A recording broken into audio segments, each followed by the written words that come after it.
Good day, class! Our lesson for today is all about utilitarianism. At the end of this video, you are expected to learn the following. Number 1, identify the origin and nature of utilitarianism. Number 2, determine the business fascination with utilitarianism. So what exactly is utilitarianism? Utilitarianism is a form of consequentialism. For consequentialism, the moral rightness or wrongness of an act depends on the consequences it produces. On utilitarian grounds, actions and inactions which benefit few people and harm more people will be deemed morally wrong.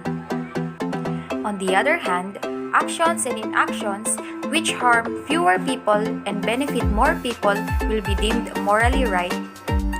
Let's take for example the trolley problem.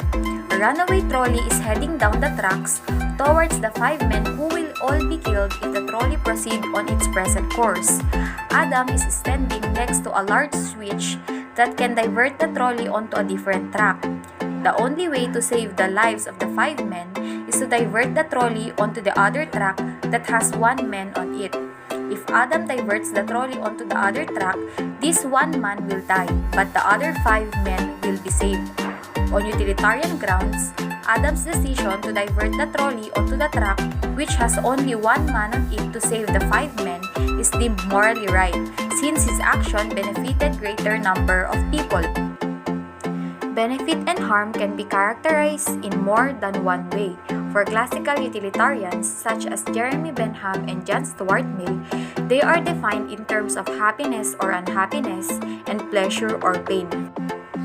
Actions and inactions that causes more happiness than unhappiness is deemed morally right, while actions and inactions that causes more unhappiness than happiness is deemed morally wrong.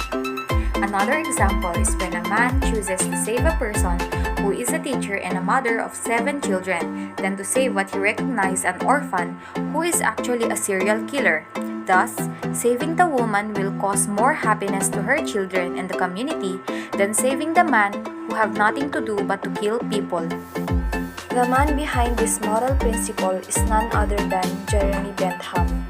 He developed the principles of utility by defining it as a measure of maximizing pleasure while minimizing pain. In developing the theory of utilitarianism, Bentham may have meant pleasure as in happiness and pain as in sadness. Another person who broadened the principle of utilitarianism is John Stuart Mill. He reconsidered the principle of utilitarianism and suggested that pleasure should not merely refer to sensual pleasure but also to mental pleasure, such as music, literature, and friendship. Here are some types of utilitarianism. On actual consequence utilitarianism, the actual consequence have a bearing on right or wrong. And foreseeable consequence utilitarianism, the agent should perform some action with the same expected desirability, and typically, the agent is not to be blamed even if the consequence is different. Let's have for example this situation. You saw a boy drowning in a lake one day. You jumped in immediately to save him. However, after some years later, you found out that he committed arson that killed 10 people. Since the person became an arsonist and a killer, actual consequence utilitarians would argue that in hindsight, the act of rescuing the person was morally wrong. However, foreseeable consequence utilitarians would argue that it could not be foreseen that the person was going to be a killer. Hence, the act of rescuing them was morally right. Moreover, they could have turned out to be a saint or a president, in which case the action would be considered to be morally right by actual consequence utilitarians.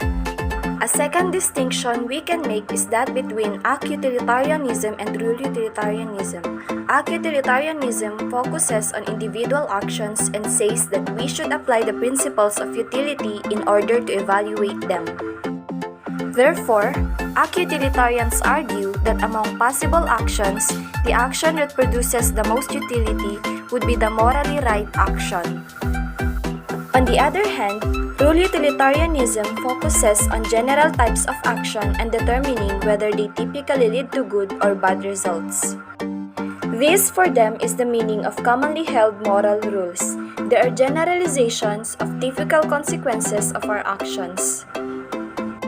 For example, Robin Hood. Robin Hood was a hero in his time. While many believe that he was a thief and a villain to the law, others feel that he was a hero to the poor. Since his act of helping the poor was done in an inappropriate manner, rule utilitarians would argue that his actions, no matter how good his intentions are, does not change the fact that he violated the basic rule, since stealing in general is a sin. However, for utilitarians, his actions are considered morally right since they give more emphasis on his purpose rather than his way of accomplishing them. We may wonder whether utilitarianism in general is even capable of addressing the notion that people have rights and deserve to be treated justly and fairly. Because in critical situations, the right and well-being of persons can be sacrificed as long as this seems to lead to an increase of overall utility.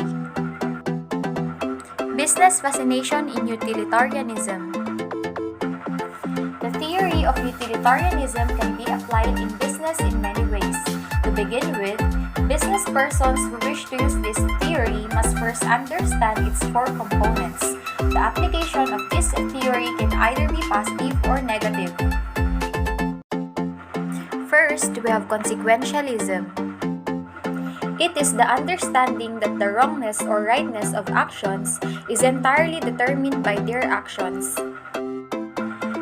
Business can apply the concept of consequentialism in their operations even though it may contradict the moral and ethical systems that are in place. For instance, business focuses on making and increasing more profits as its primary goal, which may lead them to use the means which may be considered immoral, unethical, or illegal. For example, a newly opened hotdog business offered a quality and delicious products on its first month. However, after several months, due to their desire to increase their profits, the store owner started to lessen the ingredients, making the quality of the food deteriorate. Second is welfarism. It is the understanding that the wrongness or rightness of operations depend on society's conceptions of welfare or well-being.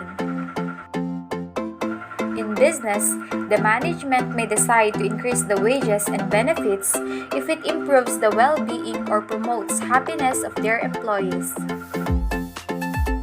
In this regard, the business will positively applying utilitarianism when they can balance the principles of pleasure and pain and how they can influence their performance. Third one is individualism.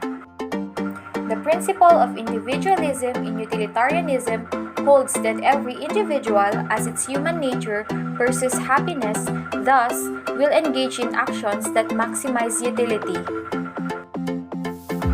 In this regard, businesses will take actions that bring them happiness. Happiness for business may include increased profits, increased customer satisfaction levels, and superior reputation. And lastly is aggregation. It is the notion that the wrongness or rightness of actions depends on their ability to average the benefits brought to all individuals. Bentham's perspectives on utilitarianism suggest that the consequences of an action should bring happiness not only to an individual but also the community around him or her. A business applying the element should engage in activities that increase its profits while at the same time serve the best interests of its customers, the community, and the government. For example, by selling quality and safe products, a business will be increasing its intrinsic value while meeting the needs of their customers at the same time. Back to the concept of pain and suffering, the ethical position of utilitarianism is that human beings should be happier and have less suffering. However, this does not mean that everyone is a utilitarian because as a fundamental rule, there is a basic moral standards that one should not break. Most business consider this while making their hiring decisions, hoping that their new employees would live to the expectations by doing the best they can for the greater good of the business. Here are some of the roles of utilitarianism in contemporary business.